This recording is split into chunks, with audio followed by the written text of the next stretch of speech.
Kami mau mendengarkan firman-Mu, firman yang Engkau sampaikan dari semula, dan firman itu juga sampai sekarang ini.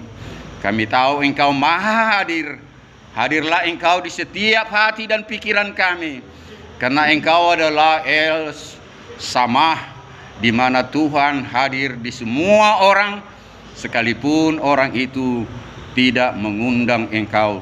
Tapi nyata-nyata Tuhan, saat ini kami sungguh-sungguh mengundang Engkau untuk hadir di hati dan pikiran kami. Dalam nama Yesus Masihi, Jesus Christ, yang sudah mengajar kami untuk beribadah dan menuntun kami saat ini. Haleluya. Amin. Saudaraku, 2 minggu saya boleh dikatakan anfal, ya, tidak bertenaga. Sama sekali tidak bertenaga. Waktu itu saya mau menghadiri acara penguburan daripada mertua adik saya. Sampai-sampai saya pakai jas rebah di samping daripada yang menghadapi kematian. Dan saya tidak sempat ikut acara, langsung saya dibopong ke klinik, dan saya 3 hari di klinik itu. Dan disitulah saya sadari bahwa memang tubuh ini adalah lemah. Saya terkadang 1 hari bisa tidak makan, hanya minum. Saya terkadang 1 hari hanya makan pakai kecap saja. Ya, bisa hanya makan pakai kecap saja. Sebetulnya bukan karena tidak ada uang, karena malas dan malas. Dan di sini saya diingatkan oleh Tuhan bahwa memang tubuh ini perlu diisi dengan gizi, dan kita perlu makan dan minum. Sekalipun Jesus Christ 40 hari 40 malam dalam puasa, tetapi dalam keterbatasannya juga sebagai manusia, kalau kita dengar, dia memang sungguh-sungguh lapar, dia memang sungguh-sungguh haus. Karena itu saudaraku, pada saat iblis datang kepada dia, bukankah engkau anak manusia, engkau sudah tidak makan dan tidak minum 40 hari? Satu kata engkau katakan kepada batu-batu yang ada di hadapanmu, maka menjadi roti, dan makanlah itu. Kita ingat apa jawaban daripada Yesus Kristus? Orang hidup bukan dengan roti saja, tetapi dari setiap firman yang keluar dari mulutnya. Dan ini saya selalu ingat godaan ini. Dan ini adalah membuat saya begitu anfal. Saya baru sadar, sekali lagi saya katakan, sadar bahwa tubuh saya ini harus saya pelihara dengan makanan yang bergizi. Dalam keadaan masih belum normal, saya ke Baligi dari Sabtu itu. Saya sengaja, anak saya bilang, jangan dulu lah Pak, jangan dulu lah Pak. Katanya, tidak, nanti Bapak mempunyai kekuatan juga di situ. Bukan kota itu yang memberikan kekuatan sama saya, tapi saya mau merenungkan firman Tuhan lebih dalam di dalam pinggir Danau Toba, dalam kesunyian. Saya jalani sampai saya pergi ke Sipahutar, ya, memakan waktu masih 3 jam. Dari situ saya pulang lagi ke Baligi, dan tadi malam saya baru pulang. Jadi saya mau katakan bahwa kekuatan itu dalam saat-saat kita merenungkan. Itu saya paksakan dari Medan ke Baligi dalam keadaan masih 50% tenaga saya pulih. Ya, saya masih disuapi waktu saya di Medan, tapi di Baligi saya selama 4 hari 4 malam makan sendiri, minum sendiri. Dan luar biasa saudaraku, saya meminum susu kambing, ya, 2 kali 1 hari. Dan tadinya saya tidak tahu apa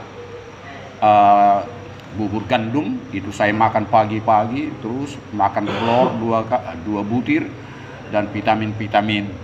Jadi disinilah saya sadari, sekali lagi berulang-ulang saya katakan dalam khotbah ini, bahwa tubuh ini perlu kita rawat dengan makan dan minum. Amin. Inilah saya datang dengan sukacita, dan luar biasa memang saya katakan, Tuhan, saya berdoa tadi mampukan saya seperti biasanya Engkau membuat roh saya bernyalanya untuk melayani umat-Mu di sana dan melayani Engkau. Dan inilah saya katakan kesaksian saya untuk 2 minggu ini tidak masuk dalam pelayanan, tetapi saya doakan juga saudara-saudaraku di sini. Saya mau mengajak kita merenungkan. Pertama sekali yang sering saya dengung-dengungkan dari Mazmur 103. Adapun manusia hari-harinya seperti rumput, seperti bunga di padang, demikianlah ia berbunga. Apabila angin datang melintasinya, maka hilanglah ia, dan tempatnya pun tidak mengenalnya lagi. Mazmur 103 ayat berapa itu? Kalau saya tidak salah ingat ayat 15 ya. Ya. Nah, ayat 15, mari kita baca sama-sama 3 ya. Adapun manusia hari-harinya seperti rumput, seperti bunga di padang, demikianlah ia berbunga. Apabila angin datang melintasinya, maka hilanglah ia, dan tempatnya sendiri pun tidak mengenalnya lagi. Saudaraku, apa dikatakan Mazmur 84 ayat 11? Ya, apa dikatakan di situ? Saudara ingat, lebih baik 1 hari di hadapan Tuhan daripada 1000 hari di tempat lain. Mazmur 84 ayat 4. Ya, ayat 11 ya, saya ayat 11. Saya mau katakan jumlah hari di hadapan Tuhan sangat berbeda jumlah hari di pandangan manusia. Dan kalau kita baca dalam Mazmur 90 ayat 4, di mata Tuhan 1 hari sama dengan 1000 hari di mata manusia. Luar biasa ini, luar biasa ini. Inilah makanya saya bawa renungan tadi dalam Mazmur 103 ayat 15. Adapun manusia hari-harinya seperti rumput, seperti bunga di padang, demikianlah ia berbunga. Jadi saudaraku, kita ini dikatakan berusia paling-paling 70 tahun. Itu sudah sering kita dengar. Dan kalau kita bilang secara matematik, 1000 hari sama dengan 1 hari, nanti saudara temukan 1,5 jamnya manusia ini hidup di dunia ini. Nanti hitung, terlalu lama kita menghitungnya. Ya, 1000 hari di mata manusia, di mata Tuhan 1 hari. Bagikan nanti, dan pada akhirnya hidup kita yang dikatakan 70 tahun hanya 1,5 jam. Jadi sangat benar apa yang dikatakan Daud dalam Mazmur 103. Manusia itu seperti rumput. Bayangkanlah rumput, bayangkanlah kupu-kupu, hanya 1 hari, tidak sampai 1 hari katanya kupu-kupu. Ya, kupu-kupu begitu indah. Padahal dia melalui proses kepompong, ya. Bertelur dulu kupu-kupu itu, dibalut dulu di daun-daunan, jadilah dia kepompong. Dan setelah dia jadi sempurna kupu-kupu, hanya 1 hari saja. Bayangkan begitu indahnya kupu-kupu itu. Dan banyak binatang-binatang juga yang bisa kita lihat dalam hitungan manusia. Kupu-kupu 1 hari, manusia dalam pandangannya 70 hari. Tetapi dalam pandangan Tuhan, hai kalian umatku, 1,5 jamnya aku melihat. Jadi saudaraku, kita pergunakanlah hari-hari. Pertama Petrus 4, silakan buka, sama-sama kita baca ya. Pertama Petrus 4 ayat 2. Sisa waktu kita janganlah disia-siakan, janganlah dipergunakan menurut keinginan kedagingan, keinginan manusia, tetapi pergunakanlah sisa waktumu menurut keinginan daripada Elohim Bapa di sorga. Pertama Petrus 4 ayat 2. Ini jangan sampai saudara lupakan ini. Ini ayat-ayat harus saudara ingat untuk selama-lamanya. Dan saya tambah lagi dalam Efesus 5 ayat 16. Apa dikatakan Rasul Paulus dikatakan di sana? Pergunakanlah waktu-waktumu yang ada sekarang ini. Karena waktu-waktu sekarang adalah waktu-waktu yang jahat, di mana singa mengaum-ngaum, ya, itu sering kita dengar dan pernah juga dalam khotbah saya. Dia bagaikan singa yang mengaum-ngaum untuk menerkammu dan untuk membunuhmu. Karena itulah pergunakan, sekali lagi saya katakan apa yang dikatakan Rasul Paulus. Waktu-waktu yang ada sekarang pergunakanlah dengan baik untuk kemuliaan Tuhan. Karena hari-hari ini adalah hari-hari yang paling jahat. Dan saya mau kembali apa yang dikatakan 2 Petrus 3 ayat 8. Saya ingatkan sekali lagi, mengulangi apa yang dikatakan satu hari sama dengan 1000 tahun. Di situ jelas dikatakan, di mata Tuhan satu hari sama dengan 1000 tahun di mata manusia. Di mata Tuhan 1000 hari, di mata manusia dia hanya satu hari. Jadi ada beberapa referensi firman Tuhan yang sudah saya sampaikan kepada saudara-saudara lewat khotbah ini, bahwa kita harus betul-betul, sekali lagi saya bolak-balik katakan, pergunakanlah waktu-waktumu, sisa waktumu. Jangan sampai saudara diterkam oleh singa yang mengaum-ngaum. Saudara dalam penjara, bolak-balik khotbah saya, khotbah penginjil, misionaris, siapapun yang dalam penjara, selalu mengingatkan untuk bertobatan.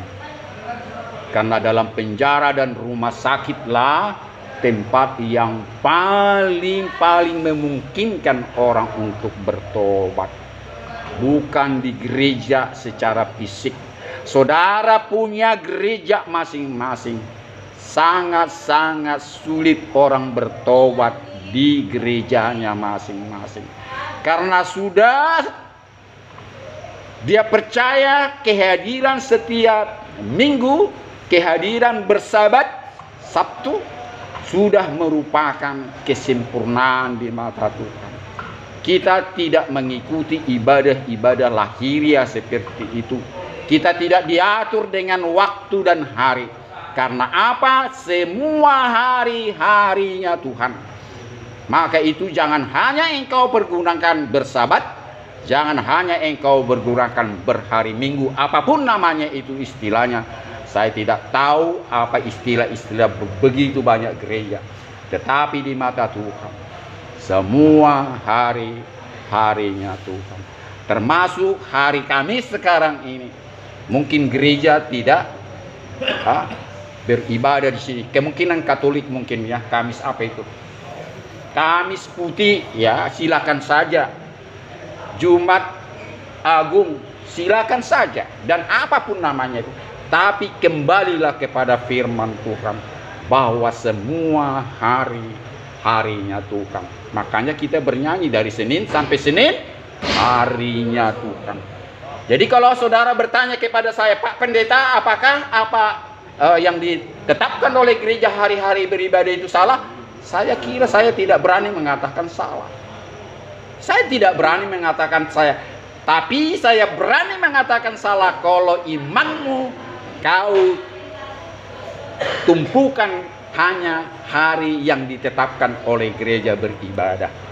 Ya, sekali lagi saya katakan, kalau saudara hanya membuat katakanlah kebiasaan beribadah hari-hari tertentu dan sebagainya, sama dengan dua saya tadi El Samah, itu bahasa Ibrani asli. Sampai sekarang orang Israel selalu menyanyikan itu, Elohim Samah, karena dia berada di semua waktu dan tempat.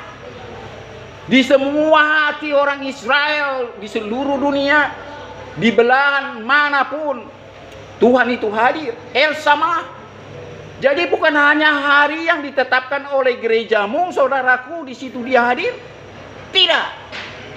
Di semua hari, di semua musim, di semua tempat, siang dan malam, pada saat hujan, pada saat kemarau, pada saat gempa bumi, dia ada, saudaraku. Amin. Tepuk tangan dulu buat Tuhan. Saya mau lihat saudara, dan saya merasakan luar biasa roh saya sekarang. Betul ya? Berbeda waktu hari-hari belakangan ini saya begitu lemas. Ya, sekarang lihatlah. Dan khotbah ini bukan khotbah yang saya persiapkan, tidak. Ini lahir begitu saja kepada saudara dan saya. Makanya selalu saya rekam. Dan pertama sekali saya menikmati daripada khotbah itu, barulah saudara. Untuk inilah kita harus saya ulang dan saya ulang. Pergunakanlah waktu yang ada. Karena hari-hari ini adalah hari yang jahat. Kembali saya ingatkan lagi, tadi saya sudah ingatkan, saudara dalam keadaan terpenjara. Di penjara Tuhan hadir. Di penjara saudara bisa dengar suaranya. Hanya satu syarat, orang bisa mendengar suara Tuhan, hanya bisa melihat wajah Tuhan. Ingat apa yang dikatakan Jesus Christ, Yesus Wahamasia. Berbahagialah orang yang suci hatinya, karena mereka akan melihat Tuhan. Melihat Tuhan dalam arti melihat bagaimana Tuhan bekerja kepada dirinya pertama sekali. Ya, amin. Tuhan dirasakan ibadah saat ini. Saya begitu Tuhan disegarkan dalam ibadah ini. Tanpa saudara dalam kesucian sekarang ini, saudara tidak akan pernah percaya Tuhan sedang melawat saudaraku. Tuhan sedang memberikan kekuatan kepadamu. Tuhan menjawab daripada saudara menghadapi hukuman-hukuman ini. Maka itu sering dalam khotbah saya. Jangan pedulikan hukumanmu. Jangan pedulikan bagaimana orang dalam penilaianmu. Maka itu jangan pernah malu di penjara. Jangan pernah malu melihat wajahmu dilihat orang lain. Bersaksilah saudara lewat penjara ini, bahwa saya memang betul-betul pernah melakukan dosa dan pelanggaran. Berdosa kepada manusia dan berdosa kepada Tuhan. Berdosa kepada manusia karena saya melanggar undang-undang hukum pidana. Saya berdosa kepada Tuhan, saya karena melanggar firman Tuhan. Jadi karena itu berbanggalah jika saudara lewat penjara bertobat. Berbanggalah jika saudara di sini beberapa kali dibaptis, bukan dibaptis maksud saya dalam perjamuan kudus, dan ada juga dibaptis di penjara ini. Berbahagialah saudara, karena saudara nanti punya kesaksian yang luar biasa. Telinga orang akan lebih ingin panjang mendengar kesaksian saudara setelah nanti keluar dari penjara ini. Telinga orang akan semakin segar tatkala saudara menjadi hamba Tuhan, menjadi penginjil, misionaris, apapun namanya. Karena itu dalam tahun ini kami sudah komitmen, dalam tahun ini tinggal beberapa bulan lagi akan saya bentuk pendidikan misionaris. Dan dalam pendidikan misionaris ini mempunyai SK dari tahun 82 itu dari Jakarta. Dalam pendidikan ini nanti orang-orang yang rindu melayani Tuhan akan kita kasih tanda bukti atau katakanlah sertifikat, dan nanti akan dikuatkan juga dari pelayanan Polda, ya, dari Polda, dan nanti kalau bisa sampai dari Kapolri, sehingga nanti dalam pelayanan saudara tidak melalui hambatan seperti kami. Jadi karena itu istilah daripada kartu dari Polda itu adalah pelayanan Kantikmas, ya, Kantikmas, yaitu dalam bidang kerohanian, ya. Jadi bukan berarti dalam di luar bidang kerohanian saudara tidak bisa berperan.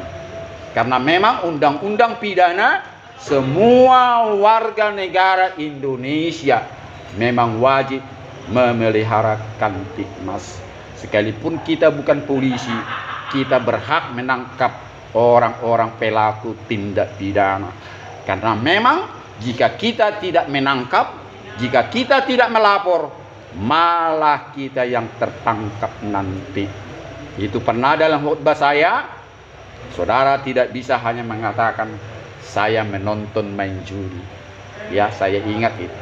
Ya, jadi seorang penonton main judi, seorang penonton pelaku tindak pidana, kalau saudara diam, saudara kena pasal juga untuk itu. Jadi karena itu saudaraku, apa yang sudah kami niatkan, ya dari semula memang karena COVID ini, kami akan membuka itu dalam pelayanan pendidikan misionaris di luar daripada badan gereja. Karena Indonesia mengakui di luar badan gereja ada juga yang sama seperti itu. Sama-sama punya izin dari Menteri Sosial, bukan Menteri Sosial, Menteri Agama. Ya, karena kita di sini dibagi di Indonesia, ada yang Protestan, ada yang Katolik. Maka kalau dari saya nanti itu dari Bimas Kristen Protestan. Bukan berarti saudara-saudaraku yang agama Katolik tidak bisa gabung dengan kami, karena kami tidak mempunyai sekte. Kami tidak membawa gereja. Dan pada umumnya kami-kami ini datang dari berbagai-bagai gereja. Landasannya hanya sekali lagi ini. Ini ya landasannya. Kitab yang kumal ini, yang sering di udara, di laut, di darat, di lembah, di gunung, ini sudah menghampiri semua desa-desa. Ya. Dan sampai saya mati, apapun keadaan ini tetap pegangan saya. Tidak usah saya ganti dia. Ya, tidak banyak waktu saya, Sekali lagi saya mohon kepada saudara-saudaraku, berbahagialah saudara di dalam kesempatan ini. Saudara tertangkap bukan berarti saudara adalah orang yang paling jahat. Itu pernah dalam khotbah saya. Tetapi saudara yang paling hina, karena saudara tertangkap. Di luar sana banyak yang lebih parah tindak pidananya, tapi belum tertangkap. Jadi saudaraku, dalam kesempatan ini ada juga beberapa dulu bersaksi, saya lupa namanya. Ada satu marga Pasir Ibu. Terima kasih Tuhan, dia waktu itu berdoa. Terima kasih Tuhan, saya tertangkap. Bisa saja saya dibakar karena saya pelaku begal. Terima kasih, malah dikatakan terima kasih saya ditangkap. Saya tidak gentar lagi dengan hukuman yang saya lakukan. Memang saya terbukti begal. Ya, Tuhan menunjukkan kepada aparat keamanan waktu razia, dia menyimpan BK sepeda motor yang dibegal dalam joknya. Inilah, ya, ini BK siapa ini? BK motor siapa ini? Dia grogi, akhirnya diproses lagi, diselidiki. Ternyata BK itu adalah beberapa waktu belum lama dirampok sama dia sendiri. Dan inilah jalannya dia tertangkap. Ada lagi kesaksian yang kedua. Dia razia di Padang Bulan. Dirazia untuk ya narkoba lah sebetulnya. Diperiksa dompetnya, ada STNK. Ini STNK mobil siapa? Akan begitu. Ya, dia grogi untuk menjawab. Dan sama seperti yang pertama itu, yang marga Pasir Ibu, dia akhirnya terbukti mencuri mobil. Tetapi dalam penjara ini dia katakan terima kasih Tuhan. Dari lidahnya sendiri di sini, terima kasih saya tertangkap. Saya tidak tahu di kemudian hari kalau saya melakukan itu, apalagi di Jawa sana, dibakar langsung. Dan belakangan ini pun terjadi di Jawa kan, ada masuk TV kan, dibakar sama kendaraannya itu, yaitu pencuri sepeda motor. Jadi demikianlah khotbah saya, firman Tuhan. Diberkatilah orang yang mendengar firman Tuhan dan yang melakukannya. Sama seperti orang mendirikan rumah di atas batu karang yang teguh dan kuat, karena dia tahu rumah itu tidak akan goyah dan tidak akan hancur. Tetapi orang bodoh mendirikan rumah di atas pasir yang tidak beralas. Seketika itu juga apabila angin datang, ombak datang, rumah itu pun akan hancur. Demikianlah kita yang mendengarkan firman Tuhan, yang kita dengar, kita renungkan, kita pegang, dan kita minta menjadi firman yang hidup, dan kita melakukan apa yang dikatakan firman itu. Terpujilah nama Tuhan dalam kebesarannya. Haleluya. Amin.